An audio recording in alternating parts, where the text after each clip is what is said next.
Hello, I'm Odin, And I'm Joe. and today we're going to be making some improvements to the full suit Gundam cosplay. Not like that, Odin.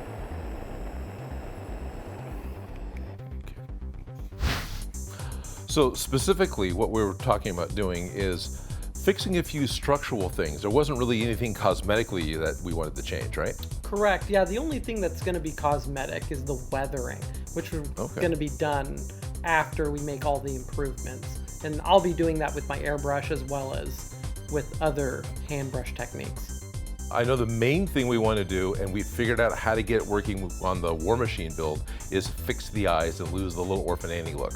Right, because those eyes are super hard to look through and they look really kind of weird. Like A lot of people called it out. we tried. Yeah, we tried. We tried. But we've got more of the plastic that actually has the etched lines, so we'll be able to cut new eyes and line it up like we did the War Machine. Yeah, and it's nice because this time we just ordered it Yes. instead of having to scribe the lines ourselves. And it's a grid. To fix it, the wiring needs to be fixed, the whole inner helmet needs to be removed, so there's some work happening to the helmet. Absolutely. And there's also little pieces like, Yeah, that got caught. That get caught, and so lots of little repairs that need Okay. to be done in addition to. Other repairs you wanted done was reinforcing the joints on the knees specifically. Correct. Yeah, the What the Foam, while it's strong, the 4mm What the Foam is just not strong enough. It's got too much flex. Yeah, and it's fine for the elbows, but not so much for the knees. The other thing you talked about you wanted to do was add strapping from the shoulders so all the pieces are kind of suspended off of your upper body. Correct, because everything kind of starts to sag.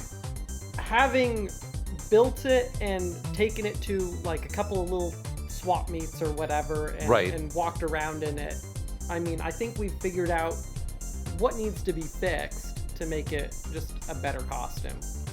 All right, I'll start working on the head, and you'll go grab the legs and bring them in, and we'll start making this happen. Sounds good. All right.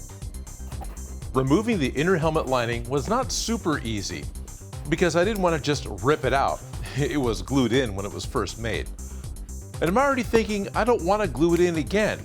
It might get Velcro this time, and it might be okay to just be separate. I get to cut out the goofy yellow eye inserts. I know Joe is not going to miss them.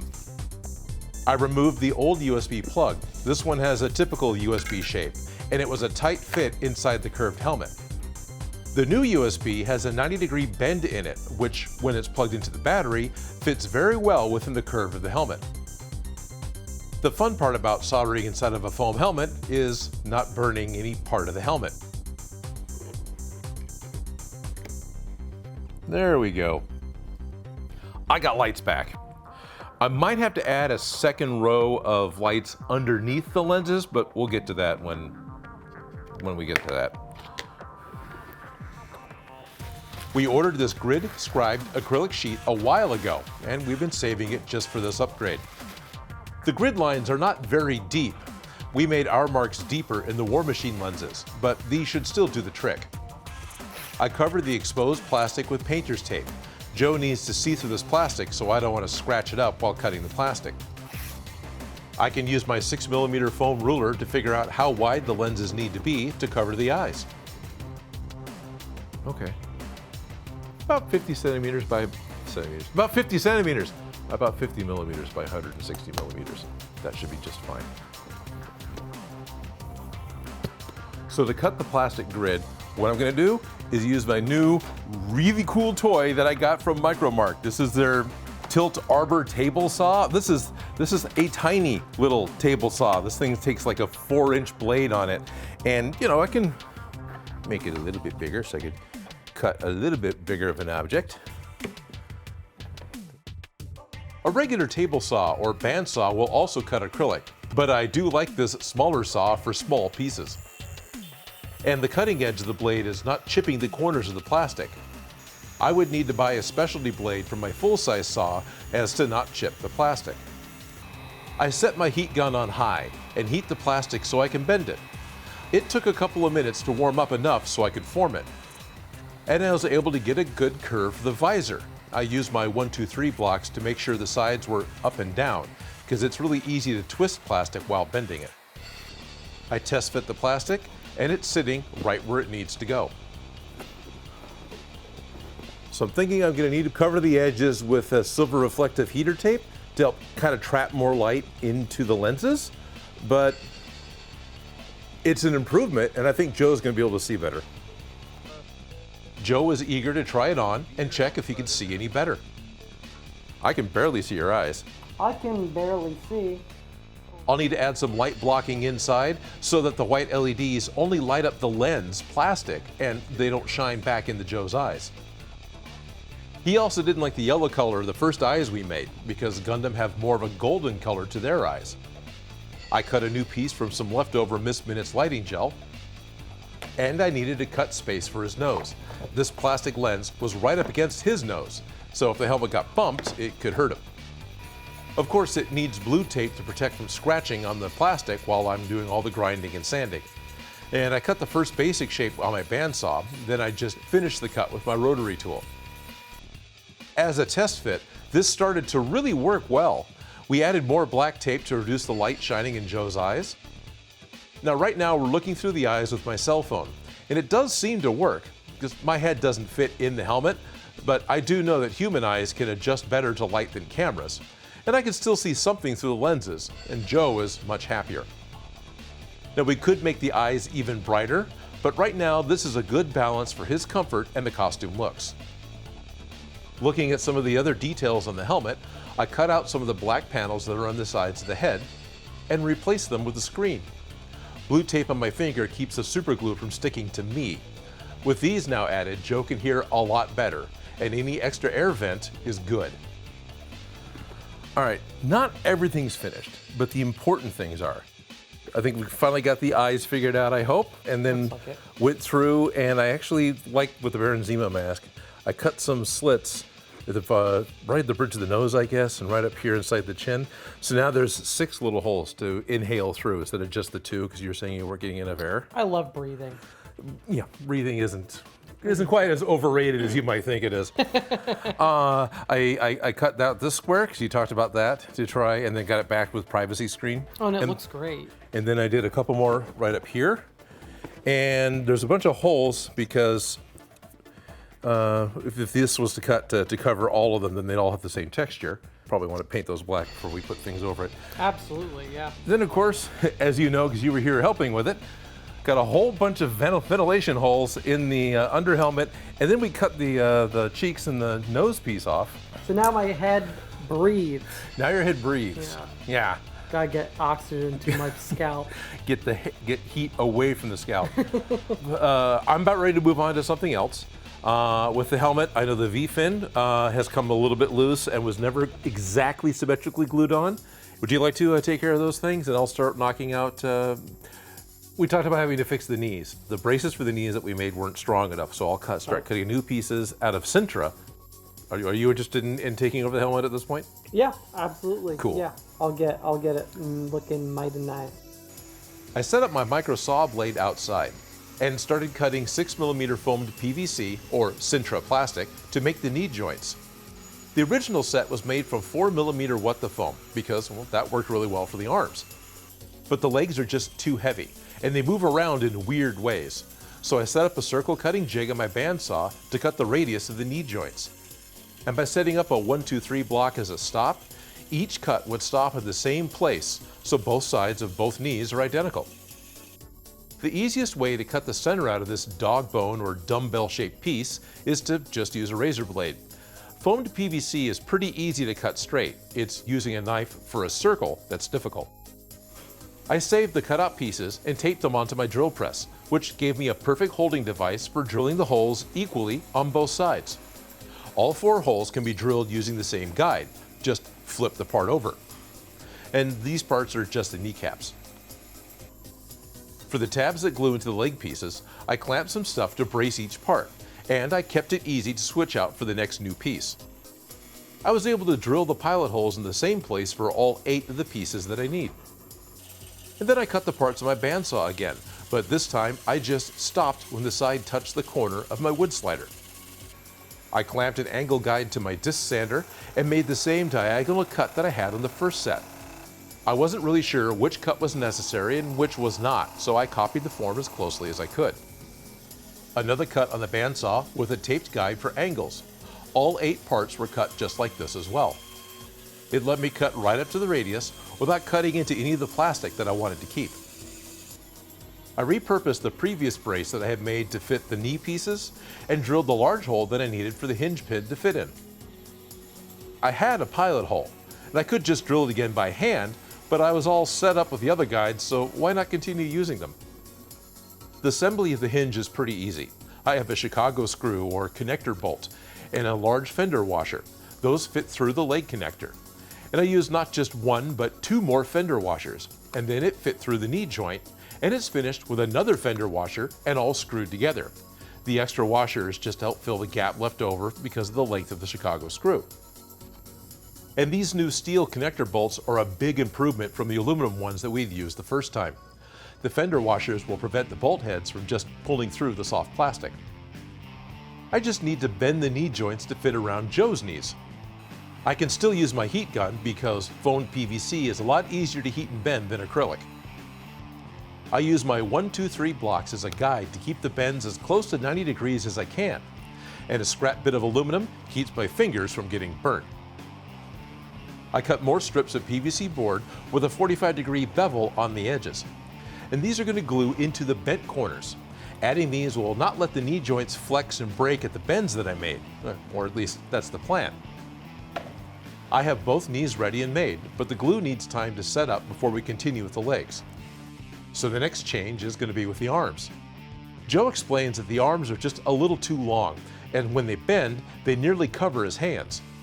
His request is that I cut about 1 1/4 inches out of the forearm, but to do it in 3 different places. That way when we glue all the arms back together, the panel lines will still look good. I tried 2 different ideas for cutting a painted object and keeping the cut straight and clean. The first thing I did was tape an extra bit of aluminum to my small combination square, and I was able to cut right along the original panel lines very easily. But I needed a better way to cut 1/2 of an inch off of either end of this one part. I duct taped a snap-off blade to a piece of 1/2 inch acrylic plastic. Note that I put the blade on an angle. And that let me just slide the blade along the piece, always cutting exactly 1/2 of an inch from the tabletop. And if I add a 1/4 inch of material underneath the cuff or the arm, I can then trim the cuff off very easily.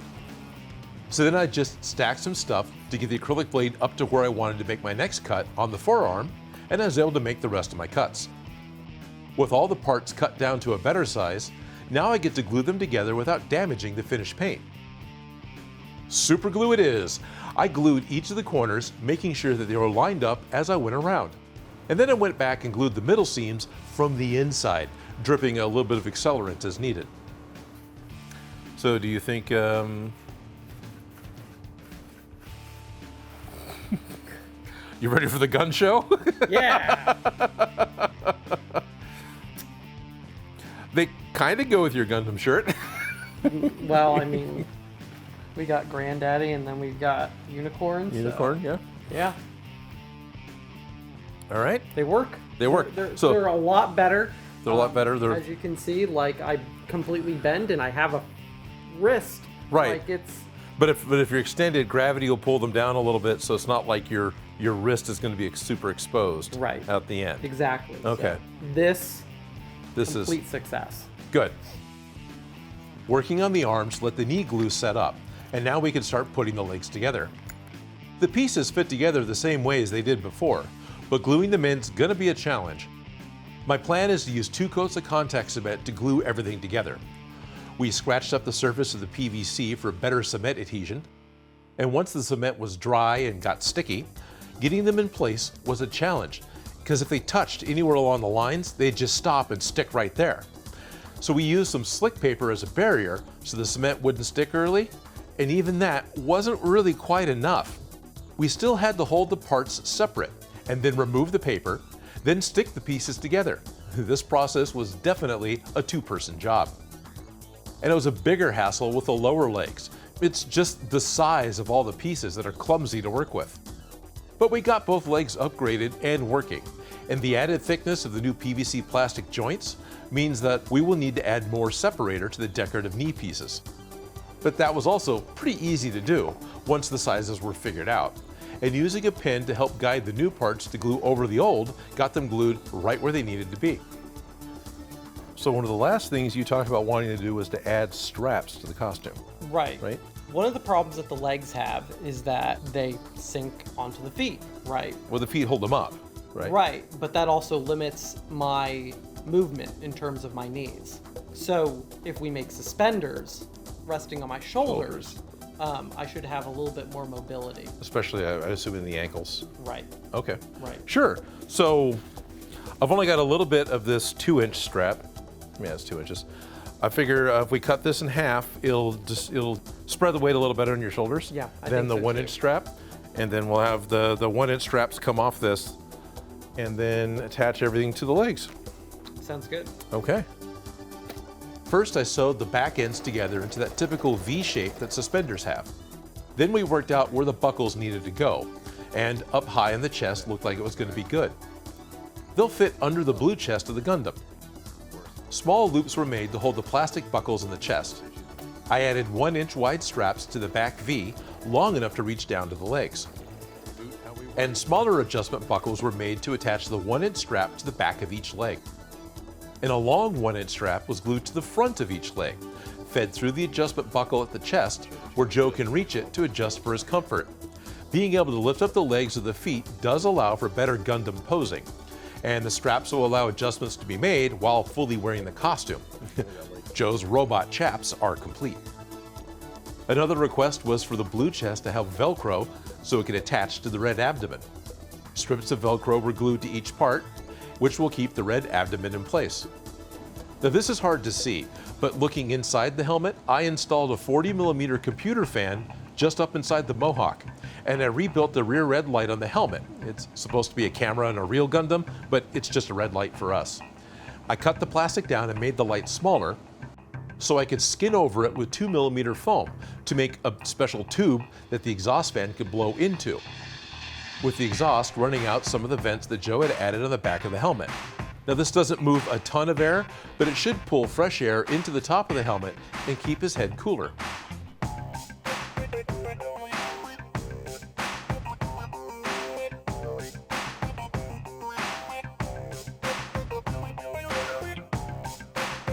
Most of the materials I used for this project I already had in the shop.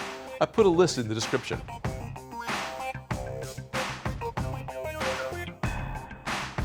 Okay, Joe, you said you wanted to upgrade the Gundam, and I understood fixing the knees and improving the eyes, but there's a lot more here than I was expecting. I mean, the last time we were looking at this in the video, it didn't have the weathering. No, it didn't. It was only spray painted. And all of this weathering took about 2.5 days to do. Like, and the 1.5 days was basically an overnighter. So you're con crunching already. Right, yeah. Okay, good. In the spirit. So during the 1.5 days, what did you do? I first started off with airbrushing to dirty it up a little bit with some tan sand color. And I did that in all of the edges. I wanted to make it look dirty, like it has collected a lot of grime and gunk. I definitely wanted to get it really, really broken in. Then I went and took a transparent black and I took that into all of the crevices just to hopefully give them a little bit more depth. And then I took just a sponge, just some foam, and I took a dark gray and put it all over the edges. And this is where I wanted to get my paint chipping, like the primer in between the paint and the metal. And then once I'd done that, I took my handy dandy paintbrush, and for hours I painted each and every one of those gray splotches silver. For the exposed metal, Exactly. which looks really good. It pops. I'm pretty happy with it. How's your new mobility? So we fixed the legs. We did fix the legs. I've got new knee joints. And you have ankles. And right, I can actually, because the legs are lifted up from the feet, I actually have ankle movement. Okay. Yeah, no, you didn't have that before. No, I didn't. And so other things I remember we did that we didn't really show in the video, you fixed the V-fin. Oh, right, I did.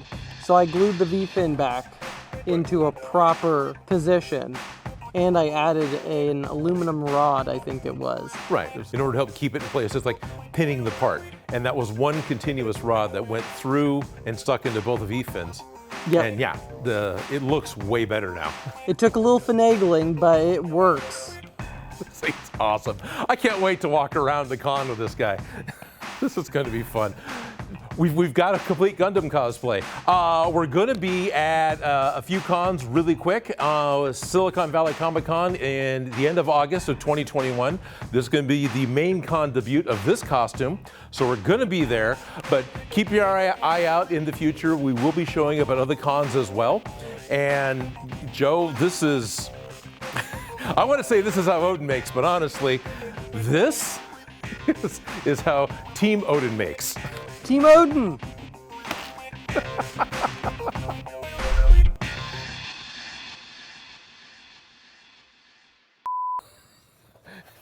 It looks like a dime store superhero.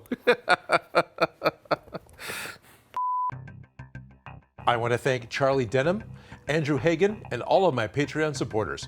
Patreon members at the $5 and above level get access to my private Discord, which includes weekly games with me, prop-related chat, and early access to live streams.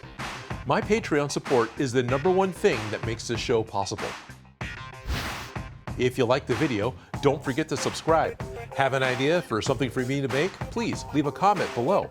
And if you make any of these projects, you can send me a picture.